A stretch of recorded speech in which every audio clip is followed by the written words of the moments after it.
YouTube, I'm back. I've been really busy with work, and then on my off days, I've been so tired and exhausted. I haven't had time to show my latest pickups or do any videos, so here I go. Right here is the Eagle Moss number 3, Batman Begins, the tumbler. Like I said, I'm collecting these. These are cool. Like I said, I don't think I'll get the whole collection, but I'm just going to go ahead and try to choose my favorite Batmobiles out of this collection. And right now this is number 3. I think they're on number 4 and 5. It's hard to keep up with these things because these come out weekly. They come equipped with this Batmobile in these acrylic cases. And also they come with a magazine, and it shows off the schematics of the Batmobile, the history behind the certain Batmobile, and how they designed the concept and the whole nine.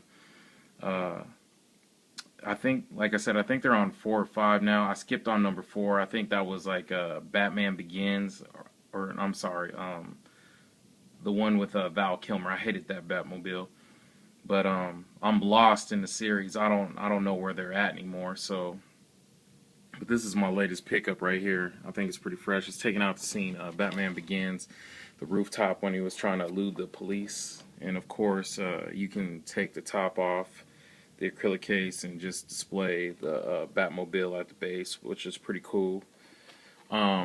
Just to give you a heads up, I gave my number 2, the 1966 Batmobile, to my sister because she's saying that she can get it autographed by Adam West, which I think would be pretty dope. But you know, I'm gonna go ahead and let her keep it because she's a huge Batman fan too.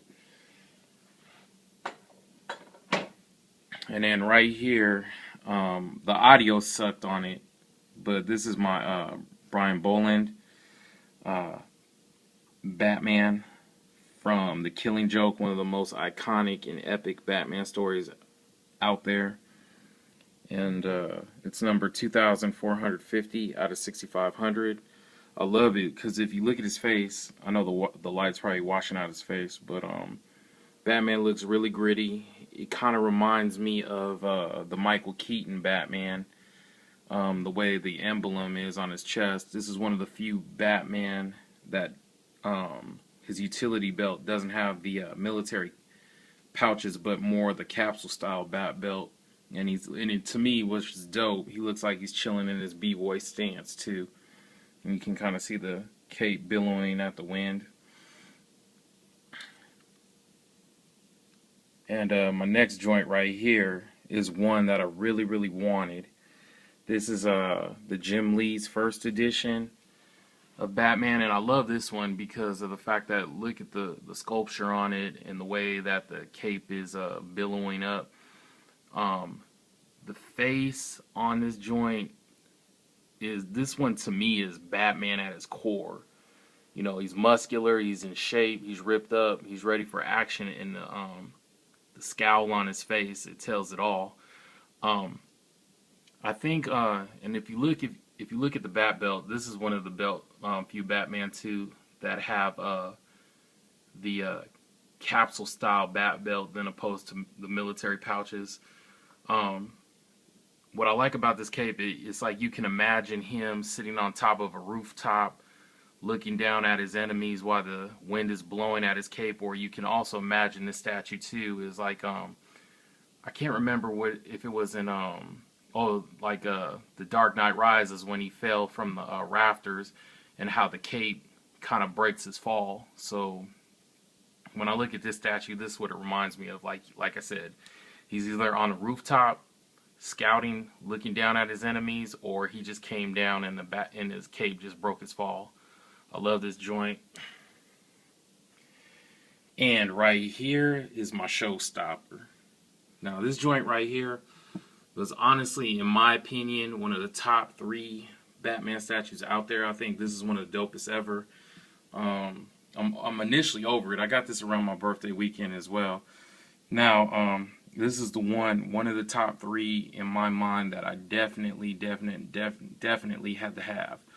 When I look at the statue, I kind of think of, I love the artwork on it, number 1, because I kind of think like, if you were to dig this up like in the dirt, it looks like an ancient artifact. I remember as a kid, you know, reading in a newspaper how Bob Kane kind of got the idea from Batman. Actually, being a Zorro fan as a kid growing up. So I think this to me has like that kind of like it has like a mixture of different things. It has like a zombie look, and to me it has like a old Spanish. I don't know why in my head like a old Spanish like artwork towards it. And this is number 3045 out of 7500, and I was stoked to get this joint right here.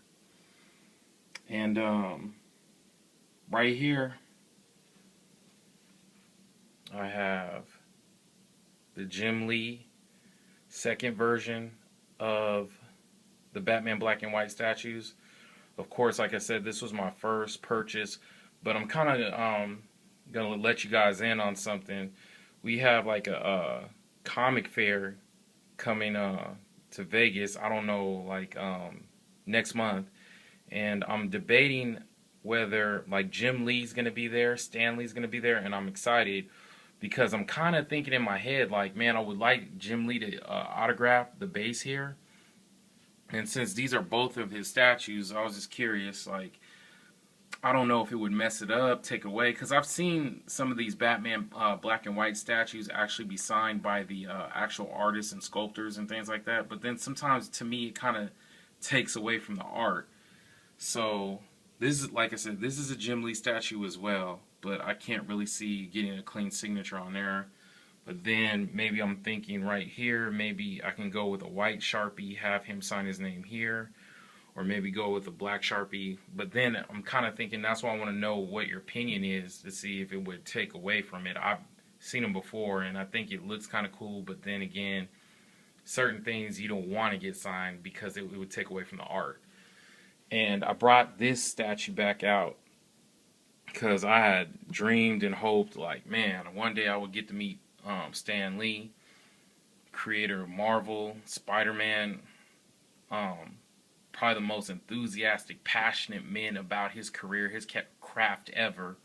And I kind of think to myself, like, man, I would love for Stan Lee to have a signature either here. I was kind of even thinking maybe like on the outside of the building. Regardless, I'm trying to figure out in my head, like, would I want to go with a silver Sharpie? I've been studying this, like a red one, a blue one.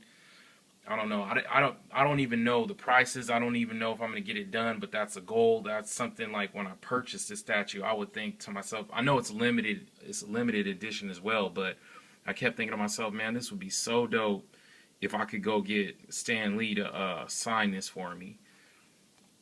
And that's the goal. Like I said, this one is number 350 out of 2012 because the movie came out 2012. So this right here is just one of my favorite statues out of all my collection as well.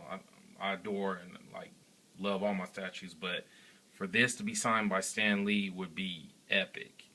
Anyway, thanks for watching. These are my latest pickups. I have some things coming down the road. I'll let you guys know. Keep you guys informed, but thanks for watching. I'm out. Peace.